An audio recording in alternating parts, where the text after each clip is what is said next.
আসসালামু আলাইকুম ভিউয়ার্স, দেখেন একজন জ্ঞানহীন লোক, সে সারাদিন অক্লান্ত পরিশ্রম করে, এতে কিছু বোতল বাঙ্গারি কিছু জমাইছে।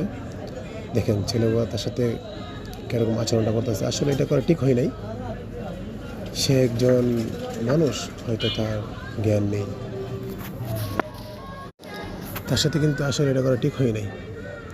দেখেন সে সারাদিন অক্লান্ত পরিশ্রম করে কিছু বোতল বা কিছু বাঙ্গারি জমাইছে। সে রাত প্রায় 7টা-8টা বাড়িতে যাইব, গাড়ির জন্য সে অপেক্ষা করতেছে।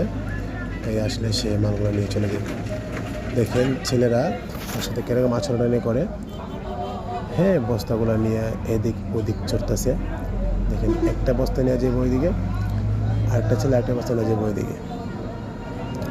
আরে ভাই, তোরা তো ভালো সুস্থ জ্ঞানের মানুষ, তো এই মানুষের লগে তোরা এগুলো করার মানেটা কি? দেখেন এই যে একটা ছেলে বস্তা ওইদিকে নিয়ে যেতেছে, আর একটা ওইদিকে। দেখেন সাথে কী আচরণ করলো ভাই, কী লাভ হইলো তোর এগুলো করা? একজন জ্ঞানহীন মানুষটা তোর কষ্ট দিলে কী লাভ হইলো? আমরা আসলে তাদের সাথে এগুলো করা আমাদের ঠিক হয়নি। আমরা এই মানুষগুলোকে অবহেলা না করি, তাদেরকে ভালোবাসা দিই।